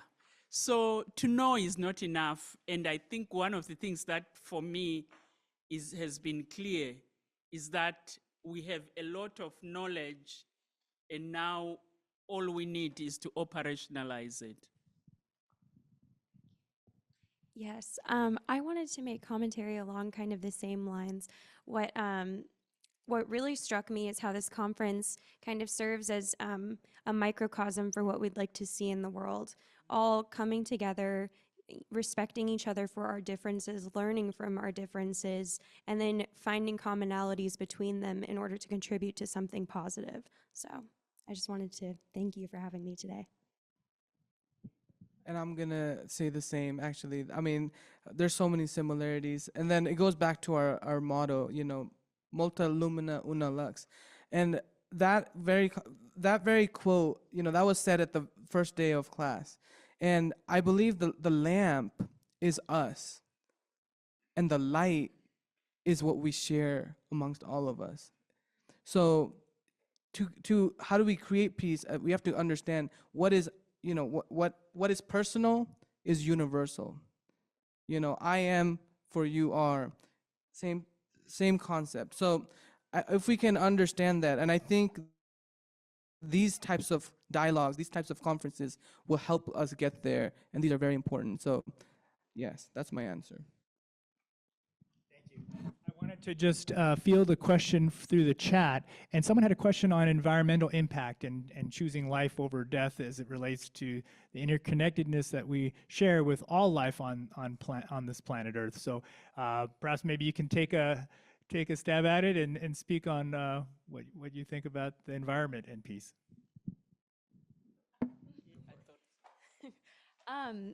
Yes. I think that in order to maximize the benefits of sustainability, we have to really reiterate the interconnectedness of all life on Earth to people. And when we make decisions on a global scale that are actively hurting our planet, hurting the animals that are contained within it, hurting our ecosystem, hurting our atmosphere, what we're doing is we may not be suffering today, but we're pushing off that suffering to people that will come after us. And unfortunately, they will have to deal with the consequences of decisions that were made for them, just like we at this time have as well. So I think, but in order to really drive that home, I think the interconnectedness of all life on Earth just must be really, really repeated, and not just the interconnectedness of the United States or our states within them or our cities or communities, but things that happen all the way across the world can affect you here, as we know. So I would just say to that, I would just say again, emphasizing interconnectedness and how consequences for unsustainable decisions or decisions made for the pure motive of profit or prestige or things like that, the consequences might not arrive for that lifetime, but future generations will have to deal with that as well. So thank you. Thank you, Ciara. Okay, is anybody else would like to make a comment on that? Yes, please go ahead. Real Kunaal. quick, I think I just want to share the quote. there's enough in this world for our needs, but not for our greeds. I think Mahatma Gandhi said that. And why I wanted to say that quote was, you know, I remember I learned a story that the concept of pesticides. Now we use pesticides so we can grow more food, you know, so the crops don't die. And we kill that insect in the crop. But I learned that that insect is actually very important because it keeps off other more deadlier diseases that impacts that crop. So sustainability is seen at the root level. You know, where is our direction? What are we doing with mass production? What are we doing with our greed? Because the world is not stable. We can sense it in the people around us, in the ecosystem, in the environment, and we have to go back. We have to go back towards sustainability. Thank you for that. Anybody else would like to take a response to that? If not, I can go to another question. Yeah, go to Okay, another sure. question. All right. As far as with so many different organizations and competing interests and initiatives, and especially communities that are or groups that are so deeply divided, how can leaders take steps to overcome those divisions? How can leaders take steps? I think we are all leaders. We are all entrusted with this planet. For me, I think we are not supposed to be looking elsewhere for other people to make the decisions. Granted, we can vote people in and out, we can do that so that they do their jobs, but I really believe that all of us are leaders and all of us are here to make a difference. And we don't have to have, you know, billions of dollars or whatever it takes. But I think all of us in this room are privileged in one way or another, right? Most of us are mobile, we are healthy. And so if we use what we have to make a difference, there will be a difference in our global village. Thank you. Thanks, Kebokile. I kind of want to take that idea of us all being leaders and also extending that to we're all also troublemakers, and sometimes part of the problem when we don't realize it. In some sense, because we help elect leaders, if we want to look at it at that level, but also understanding this very basic thing that we as humans do when there's something that feels like it's very counter to our existence. One of our first reflexes is to escalate in the opposite direction. So if there's something we don't like done a certain way, we do it in our way even louder with higher volume. And then that escalatory system will then kind of become its own self-fulfilling prophecy. Guess who else is going to just turn their volume up on the other side? And then we turn ours up a little bit more. And I'd say that this is a very easy system to manipulate. We've seen it play out in our politics right now. We recognize the polarization, but we're not necessarily taking the responsibility for the fact that we're part of the volume amping up. And so the side of us that's the leader that I want to come back to that's particularly interesting is, and I credit the great systems thinker Donella Meadows on this, is you don't have to escalate. Like, you actually have the power to take this outside of the box and not look at it as something that you have to pound your chest to get your point across. You can change the rules of the system you're in. So there's a really great anecdote that he's a presence that I've followed for a little bit named Emile de Weaver, who focuses a lot on prison reform. And he tells a story of where he was in like a convenience store, and there was a kid who was shoplifting something. And as he was shoplifting it, the shopkeeper noticed this person was shoplifting, and so he hit the button to call the cops, and they came to arrest this guy. And there were a few people waiting in line as they saw this happen, and one person at the front of the line throws like $3 down, and the guy was like taking almost nothing. He's like, it's paid for, don't worry. He didn't shoplift anything. I bought that for him. And then a few other people said, and actually, and they threw more food on the counter and more money on the counter. And they gave this kid something to eat. And so instead of putting this kid into a system that was already set up, that was going to teach him that when you don't have food and you need to steal to eat, that you're going to then be punished for that, that you can change the rules completely just as a normal person by offering that kid something to eat and say, it's okay, we understand, we have excess, you can be okay now. And when you kind of take it upon yourself to change the rules of the game, that's really where this amazing leadership moment can really come in. Well, thank you for that. And thank you, Kebokile, for reframing the definition of a leader so that we can take more personal accountability and what we can do individually. And thank you, Andy, for sharing that wonderful story of how we can de-escalate situations so that it doesn't become this pitchfork battle between us versus them and the other side. So thank you for that. Okay, now I'd like to just open it up to the audience because we have just a few minutes. I'm mindful of the time.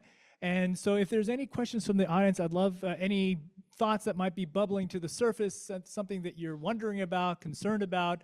I'd like to just open it up to the audience. And if not, we can take some more questions from our facilitators. Any questions? Just raise your hand. Yes, ma'am, please. You can speak from there. Comment more than a question. I really love when you said peace is innate. And that is why we're here. Because since it is innate, we don't talk so much about it. We just think, well, you know, everybody wants peace.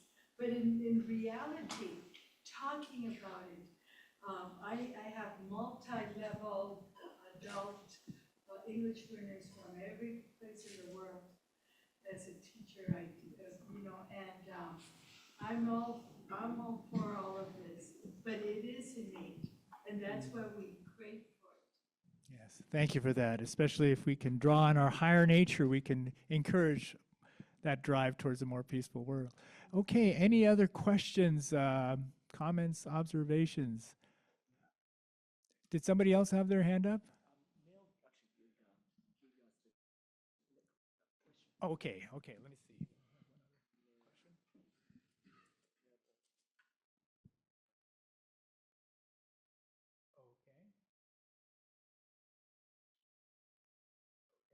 Yeah, Mel had a question that inequality is at an all-time high. Can those with too much, whether it's money, power, consumption, learn to share or conserve in a sustainable manner? So I guess there are some extremes of wealth and poverty in the world, as we can see, and how do we minimize those extremes in a way that's more just and equitable? Obviously, I don't think anyone's advocating for equality in terms of sameness. That's kind of impossible. Nobody can get paid the exact same wages as everybody else, but he does bring an interesting point. So thank you, Mel, and I'll pass it to the panelists, and whoever has the mic first, if you'd like to say something about it or somebody else would like to say something, just raise your hand, and then I think that'll be probably our next to last question, or last question, and then we'll hand it over to our concluding remarks. So please go ahead. Okay, so just to clarify, Steve, it's about the growing gap in inequality contributing to a greater disruption of peace? Yes. Okay. So this is something I would think of in kind of energy states. When you think of a giant pendulum that's swinging back and forth, that system with the larger swings and area to travel between the two points in that pendulum make it a very powerful oscillation. It has a really strong clock mechanism to it. That's great when you have a really strong mechanism between the two things. If you think of that as between your gap for the have and have not that you cycle in between, you have to also understand that you can't in perpetuity keep all of the have and all of the have not in that state. That doesn't exist. This is not the world that we live in. And there will be a flip of that have and have not, and that will be the model of how that changes. Over time, and a healthier way to do that is to actually keep a lower amplitude of that pendulum. You don't want it to be so big because it should go back and forth. You should have, sometimes you have more. We all know in our own lives, there are times we have more and there are times we have less. the more energy that goes into keeping those things separate, the more unstable that system is, and the more violent that will be when there's a change, is where I'm going with that. And so that growing gap in inequality is a liability for the ability to maintain something like a harmonic or a harmony, which is ultimately what we're trying to look at in an oscillation. We're just trying to look at what is a healthy, sustainable way for this energy to shift. I like that. Thank you for that.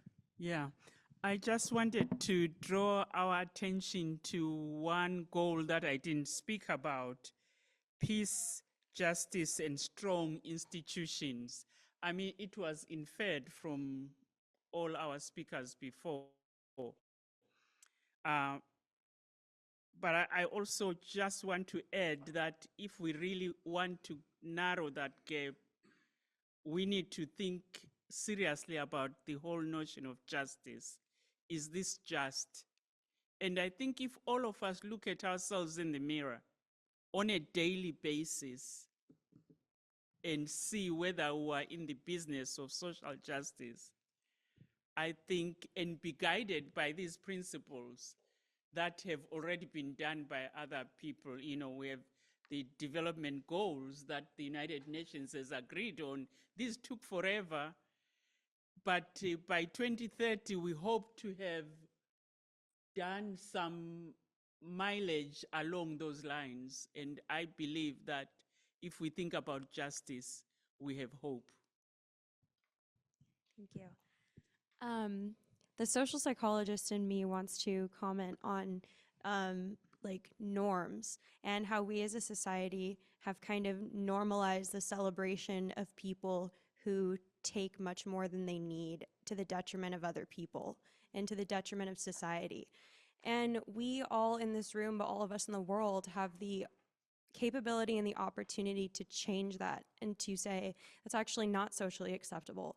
What is socially acceptable is to share and to make sure that, like you mentioned earlier, that downstream people are taken care of, because unless they are, that position is unsustainable and it will eventually rot from within and falter. So just a little bit.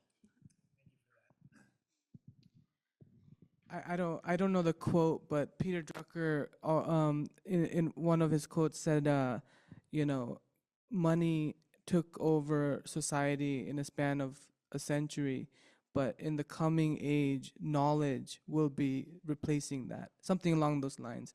And I know that, you know, social status and social class is what we are dealing with. There are those who are ultra wealthy and there are those who are ultra poor. But I believe that the world that we're gonna be seeing is gonna be focused on knowledge. And knowledge will be the key to drive where you are in the social circle, social class. And I really believe that it will give a lot more opportunities to those who didn't have them in the past. And it's gonna change the world for the better. Great, thank you for that. Thank you. We have time for one last question, and certainly this is a different angle towards achieving peace. And there's a question in regards to what are some of the technological resources? How will technology promote a more peaceful society, a more peaceful world? So. The wrong person is holding the mic. I'm not technology. Right. Well, I think the new hot word is AI. You know, that's everyone's talking about AI. I hear it in the hospital. I hear it everywhere. I think AI is very important technological innovation for the future. There's a lot of improvements. We're living in a very fast-paced society, and in a fast-paced society, we forget to really hone in on what is true and what is false, because we're so fast. Everything that we hear seems to be true. I believe that AI technology can really identify misinformation before it starts going viral. And this viral is a virus. Either it goes in the right direction or it goes in the wrong direction. And we are all living agents of this. You know, either we live in truth or we live in in false, you know, and these technologies can identify, they have the ability to identify misinformation before they are widely spread and before they can really get into our ethos, you know, in our brains, and we start believing them. That reminded me of a Peter Drucker quote I once read that talked about, with better tools, we need to create better carpenters. And I think with technology, as we're seeing these kinds of advances, it's not hard for really powerful technology to not be used for good. Like, it's not hard, as we can see going on in the world all the time. And so in terms of what being a better carpenter means, I'm not sure it's just better at operating or having a better user guide. I think being a better carpenter also means understanding the impacts of that technology, the ethical implications of that technology, how it fits into a broader world and a broader society. So bringing back those ideas of relationships and interconnectivity has to be paired with technology all the time, because it so easily can be used in ways that aren't really the way we'd want a better carpenter to use them. Thank you for that. Okay. Kebokile, would you like to say one last concluding remark, and then we're going to kind of wrap things up? I'm going to pass the mic over, or actually maybe our beloved Dean Sprott can say a few words. He actually came under difficult circumstances. He's definitely fighting some coughing and has really been a little bit out of sorts, under the weather, but thank you so much for coming out. So Kebokile, maybe if you would like to say a last concluding remark, and then I'll hand it over to Dean Sprott, and then we have Michelle Bligh to kind of. My last thing really is what I said before, and I'm going to appeal to all of us to take ourselves seriously, look in the mirror and do the right thing, because all of us have a conscience deep down somewhere. And I think if we go deep, we can make the world we live in a better place. Thank you so much. Dave Sprott, yes, sir. If you'd prefer just to. This is just a wonderful thing tonight. It's so good to be here and meet so many new faces. I actually got to meet Betty Hagelbarger for the first time tonight, which is absolutely was the highlight of my evening. So wow. Where is she? Can she just? Okay, great. Well, please give her a hand. I've spent many hours and days at Hagelbarger Cafe, so thank you. Definitely, people coming together, breaking bread and eating together is probably one of the things that bring us all together much more likely. So I don't think my voice will last much longer. Just want to wish you all a lovely evening. Thanks for being here. I'm going to turn it over to my friend and boss, Michelle Bligh. Okay. Yes, Michelle, if you wouldn't mind coming up, and that way the folks can hear you via Zoom. I'll just hand the mic over to you to say a few concluding remarks. Thank you. Thank you so much, everyone. And it's so nice to be here this evening. Michelle Bligh, I'm the provost here at Claremont Graduate University, and this is the exact kind of event that makes me so proud to be a part of CGU and so proud to be a part of this amazing community. I also just want to give a shout out to Professor Jean Lippman-Blumen. When I joined Claremont Graduate University in 2002 as a brand new assistant professor, she was a role model, an icon, a senior scholar, and a tribute to what the study of leadership and scholarship should be. So thank you, Jean.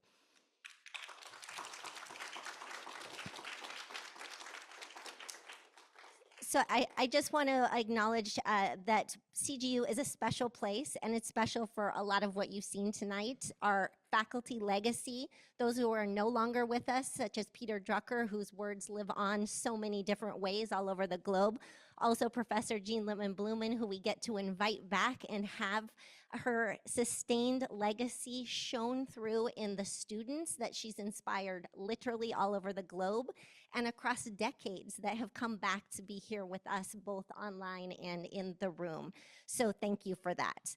I also thank Jean for her very amazing and inspiring peace plan, which I had the opportunity to reread in preparation for tonight. And I want to leave you all with what some of Jean's words are from that plan. She outlines the principles for peace, which I think we've covered a lot of tonight, but also a pragmatic call to action. And I want to end tonight with my call to action and our call to action together in this room. She charges many different institutions, but the one that I live in is universities and higher ed. And Jean outlines that our universities can and should have a peace studies curriculum that challenges and questions what peace is. That's not just, as Andy so nicely outlined, the absence of war, but that we have a curriculum that students can study. And also that we have a research agenda that focuses on everything from the political to the psychological to the impact of arts and humanities to the impact of transdisciplinarity on peace. And where better to do that than here at Claremont Graduate University, where we have one of the most amazing schools of management that, as Kunaal mentioned, actually starts with talking about peace and the flame and multa lumina una lux, there, I'll get that out. That peace flame that we continue to spread and cherish is burning brightly here. And I challenge each and every one of you to continue as we journey forward on this peace journey together, to join us in that journey. If it's time, if it's resources, if it's scholarship, if it's connections, if it's a connection with Jean Lippman-Blumen and her work, this is a great way to continue this legacy, and this is the right university to do it. So thank you all for being on this journey with us, and thank you to Steve for putting together this amazing event. And thanks, Dr. Lippman-Blumen. Thank you, Michelle. I'm so encouraged. Our executive VP, which is essentially the chief academic advisor for Claremont Graduate University, I'm encouraged by her leadership and the folks, the leaders around her, that CGU in the next 100 years will forge a path that's going to be sustainable and difference-making for the world. So, and we have, of course, last but certainly not least, Jean. Yes, please. First of all, I want to say thank you to Tomo and all of the people who helped Tomo to organize this conference and the one we had last year. And also our monthly peace conference or call that we have that's really important. And I want to thank each and every one of you and my students who said such kind things about me. I find it hard to believe them all, but I appreciate your kindness and your love, and I return it full scale. And I'm pleased that Dean Sprott has announced, or at least he told me, that he is going to have a peace course at the Drucker School, and I think that's perfectly wonderful. And I would suggest, Dean Sprott, that you challenge deans and of management schools across the globe to follow your example, so that you call on the whole world of management schools to do that. And I would like to see the president of our university challenge presidents of colleges and universities worldwide to require at least one course on peace for graduation. And think about that. If all the people who go to college and university, all of them were required to take one course on peace, think of the impact that would have globally. And also think of the impact that would have on CGU if we were the ones who were the originators of that idea. So I am indebted to all of you. I learn everything I know, I think I learned from my students. So when students look in the mirror tonight and know that you're the ones who taught me, okay? And thank you, Michelle, for your kind words. Thank you, Jean.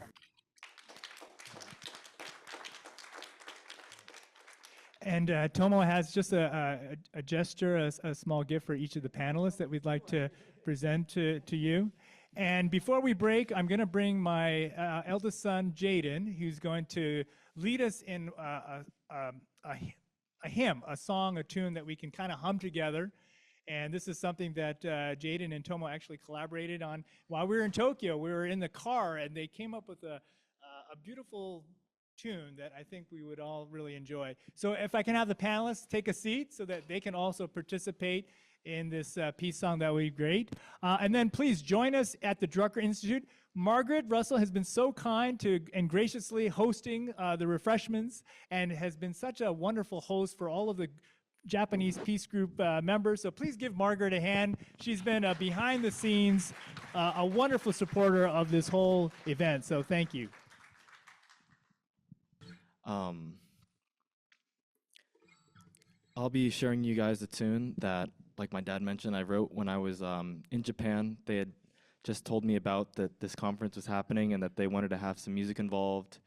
And I remember distinctly it was when Tomo-san was taking us back to the airport, being in the car and then bringing up the idea. And I thought to myself, well, there's no time like the present, so I'll just try to write something now. And I opened up the notes on my phone and just started jotting some ideas down.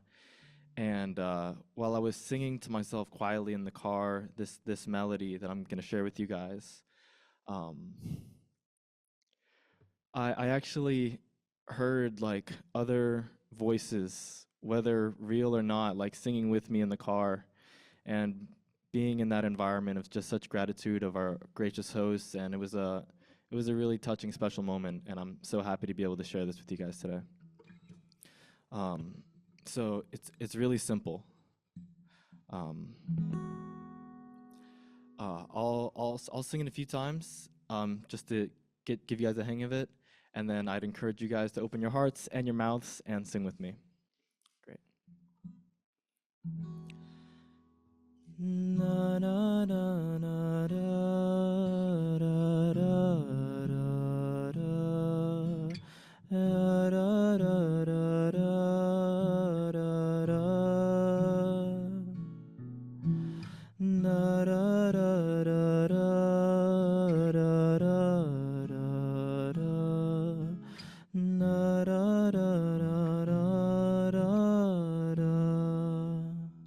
Okay, so it's pretty much the same thing both times, just with a slightly different ending.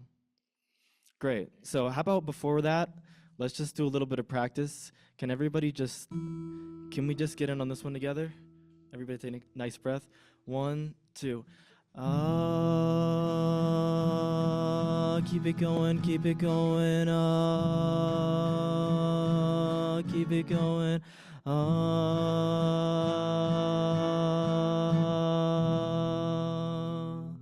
Great. All right, I'll play the melody one time on guitar, and then we'll all join in together. Sound good?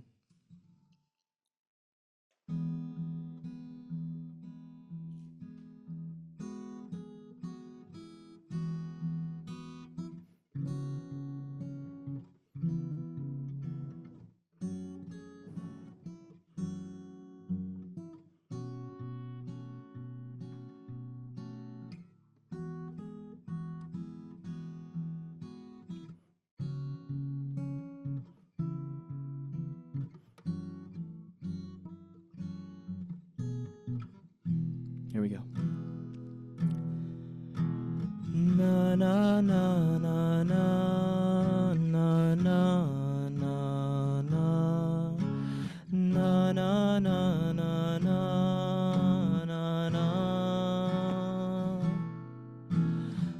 na na na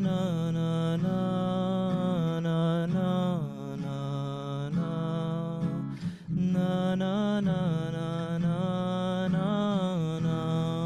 Beautiful. Let's do it one more time. You ready? And now. Na na na na na na na na na na na na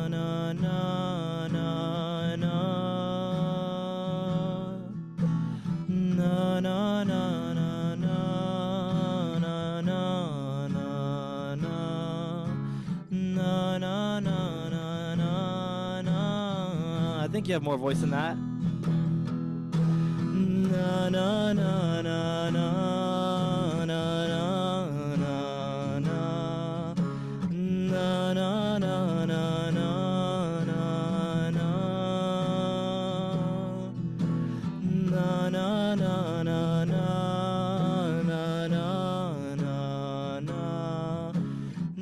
na na na na na na Last time. Na na na na na na na na na na na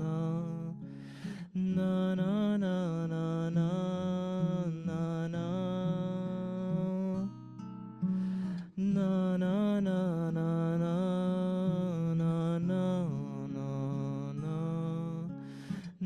na na na na na na na